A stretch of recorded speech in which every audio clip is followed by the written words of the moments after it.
Market లో invest చేసి మీ డబ్బులు డబుల్ చేసుకోవాలనుకుంటున్నారా? విజయవాడలో జరిగే సుందరరామిరెడ్డి గారి లైవ్ సెమినార్ కి అటెండ్ అవ్వండి.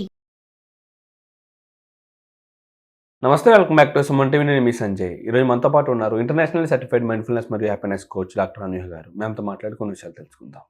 నమస్తే మ్యామ్. నమస్తే అండి. మ్యామ్, కొంతమంది వ్యక్తుల్లో చూసాను ఇలాంటి ప్రవర్తన. ఏ విధంగా అంటే మనం ఏం మాట్లాడినా చిరాకు పడుతూ ఉంటారు, ఎవరి మీద పడితే వాళ్ళ మీద అరుస్తూ ఉంటారు, చిన్న చిన్న వాడికి కోపం వస్తూ ఉంటుంది. అసలు వాళ్ళపైన అంటే వాళ్ళ రిలేషన్ అంటే వాళ్ళకి బాగా దగ్గరైన వాళ్ళ మీద చిరాకు పడుతూ ఉంటారు, అసలు పరిచయం లేని వాళ్ళపై కూడా చిరాకులు పడుతూ ఉంటారు. అసలు ఎందుకు ఇలా జరుగుతుంది? ఆ మనిషి ప్రవర్తన అలా మారడానికి గల కారణాలు ఏంటంటారు? అవును, మనం చాలా మందిని చూస్తూ ఉంటాం ఇట్లా. సో బేసిక్గా వీళ్ళు అట్లా బిహేవ్ చేయడానికి కారణం ఏంటి అంటే భావోద్వేగాలు. వాళ్ళ భావోద్వేగాల్ని వారు గుర్తించలేరు అనమాట, ఎట్లా అవుతుంది అది అని.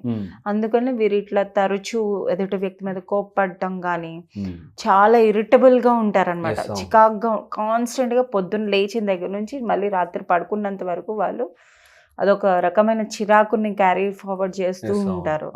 చాలా ఇరిటబుల్గా ఉంటారు. అంటే వాళ్ళతో పాటు ఉన్న వ్యక్తులు కూడా అమ్మో ఏమంటే ఇప్పుడు కోపం వస్తుందో అన్న భయంతో ఉంటారు చుట్టుపక్కల ఉన్న వ్యక్తులు కూడాను. అసలు ఇట్లా మనుషులు ఉండడానికి కారణాలు ఏంటి అంటే, ఒకటి వాళ్ళ ఎమోషన్స్ ని వాళ్ళు భావోద్వేగాల్ని నెగ్లెక్ట్ చేస్తున్నారు, ఎక్స్పీరియన్స్ చేయట్లేదు, నెగ్లెక్ట్ చేస్తున్నారు.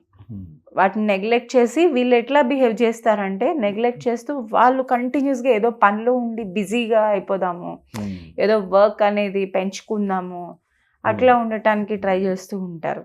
ప్లస్ ఇంకా వీళ్ళు ఎట్లా ఫీల్ అవుతూ ఉంటారంటే అసలు చాలా టైర్డ్గా ఉంటారనమాట. వాళ్ళకి రిలాక్స్ అన్న ఫీలింగే ఉండదు.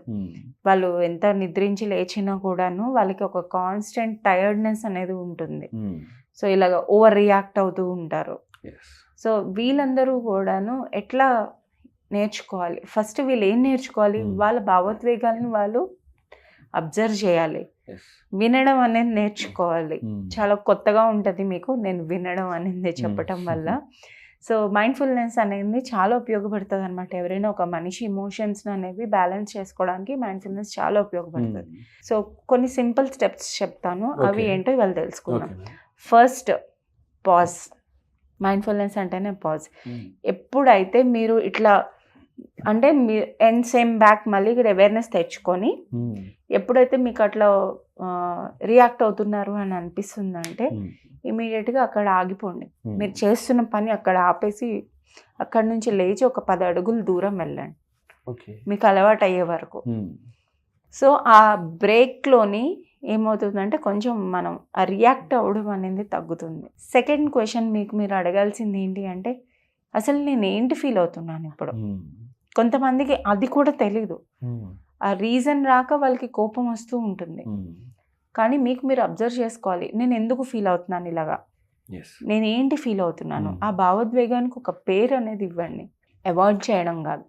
మళ్ళీ చాలామంది కోపం అది అనగానే మానేయాలి. కోపం ఇంట్లో కూడా మనకి చెప్తా ఉంటారు చిన్నప్పటి నుంచి కూడాను, కోపం మంచిది కాదు, తగ్గించుకో, ఆపేసేయి. ఆపడం కాదు, సప్రెస్ చేయొద్దు. ఎప్పుడైతే ఎమోషన్స్ని సప్రెస్ చేస్తామో అప్పుడు మనం ఇట్లా తయారవుతాం. వచ్చిన కోపాన్ని సప్రెస్ చేస్తే మనకి ప్రాబ్లమ్స్ వస్తాయి, ఒకవేళ చూపిస్తే ఎదుటి వాళ్ళ ద్వారా. అందుకే మేనేజ్ రావాలి, అందుకే మనం మేనేజ్మెంట్ నేర్చుకోవాలి కానీ సప్రెస్ చేయకూడదు. అంటే ఎలా మేనేజ్? అదే చెప్తాను. దీనికి ఒక టెక్నిక్ ఉంది. సో మీరు ఏం పని అయితే చేస్తున్నారో అది ఆపేసి ఫస్ట్ మీరు ఫేస్ చేస్తున్న ఎమోషన్ ఏంటో, దానికి భావోద్వేగం ఏంటో దానికి ఒక పేరునివ్వండి. అంటే అది బాధ అయినా అవ్వచ్చు, కోపమైనా అవ్వచ్చు, ఈర్ష్య అయినా అవ్వచ్చు, అసూయ అయినా అవ్వచ్చు, ఏదైనా అవ్వచ్చు. దానికి ఒక భావం అనేది, పేరు అనేది ఇవ్వాలి మీకు కలిగిన భావన బట్టి. నేమ్ అయిపోయింది కదా, ఇప్పుడు దానికి ఒక పేరు ఇచ్చారు కదా. నెక్స్ట్ క్వశ్చన్, ఎందుకు ఫీల్ అవుతున్నాను నేను ఇలాగా? కారణం అనేది తెలుసుకోండి. సో కారణం అనేది తెలుసుకున్నప్పుడు దానికి ఉదాహరణకి మీరేమైనా చేయగలరా? మీ చేతిలో ఎంతవరకు ఉన్నది? మీరు చేయగలుగుతున్నారంటే మీరు చేయాలి, మీ వల్ల కావటం లేదంటే మీరు ఇంకా దాన్ని విడిచిపెట్టేయాలి.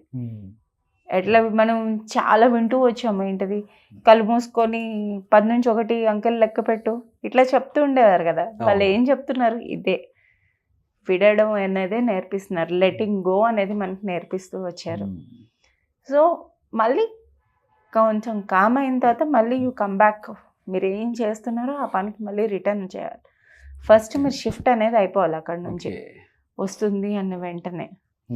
అండ్ సేమ్ ఇది వరకు వీడియోలో మాట్లాడుకున్నట్టు నేను నా రోజులో 4 పూట్ల కూడా నేను ఏంటి ఫీల్ అవుతున్నాను, ఏం చేస్తున్నాను, ఎందుకు ఫీల్ అవుతున్నాను అనేది మనం తెలుసుకోవాలి. సో ఇవన్నీ మీరు ఇమోషన్కి పేరు ఇచ్చారు, ఎందువల్ల వస్తుందో ఏంటి తెలుసు. ఫస్ట్ అసలు అంటే ఎంతవరకు మీకు అవగాహన రావాలి అంటే మీకు పలానా ఎమోషన్ ఆ ఉదాహరణకి కోపం వస్తుంది అంటే ఎలాంటి విషయాలు మీకు కోపం వస్తున్నాయి, కారణం అది ఇప్పుడు అయ్యి ఉండకపోవచ్చు, ఏదైనా మీ చిన్నతనంలోనే అనుభవించిందైనా అవ్వచ్చు, లేదా ప్రీవియస్ ఎక్స్పీరియన్సెస్ ఏమైనా అవ్వచ్చు. అది మళ్ళీ ఇప్పుడు కొంచెం అది ట్రిగ్గర్ అయ్యి మళ్ళీ బయటకు వస్తుంది తప్పితే మేబీ ఆ ప్రెసెంట్ సిచ్యుయేషన్ మీకు మెయిన్ రీజన్ అవ్వకపోవచ్చు.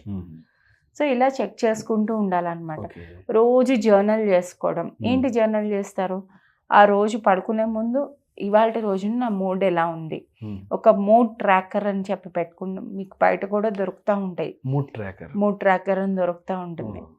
లేదా మీరు కూడా రాసుకోవచ్చు, వీక్లోని 7 days ఇట్లా వేసుకొని మీ మూడ్ ఎట్లా ఉందో మీరు అలా పెట్టుకుంటూ ఉండొచ్చు. ఇది చేయటం వల్ల మనకి ఏంటి ఉపయోగం, మన ఎమోషన్స్ మన కోసం మనం తెలుసుకోవచ్చు, ఇంకా బాగాను మన కంట్రోల్లో ఉంటాయి ఎట్లా ఉంది ఏంటి అని. సో కంట్రోల్ చేయడం, సప్రెస్ చేయడం కాకుండా మనం మేనేజ్ చేయడం అనేది నేర్చుకోవాలి.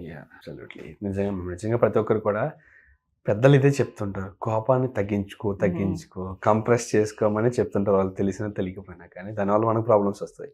అలాగని కోపాన్ని చూపించామంటే ఎదుటి వాళ్ళతో రిలేషన్స్ బ్రేక్ అవుతాయి. మీరు అన్నట్టుగా ఇరిటేషన్ వీటిని తగ్గించుకోవాలంటే మీరు అన్నట్టు వాటి మూలాలు ఎక్కడ ఉన్నాయి, వాటి కారణం ఎందుకు వస్తుంది అసలు అనే కారణం తెలుసుకొని వాటిని మేనేజ్ చేయగలిగితే నిజంగా సిట్ విత్ దట్ ఎమోషన్ అంటాం మేము. మన హెల్త్ పరంగా బాగుంటుంది, చుట్టుపక్కల ఉన్న రిలేషన్స్ బాండింగ్ అన్నీ కూడా బాగుంటాయి అందరితోని. Exactly. Thank you ma'am, thank you very much. Thank you.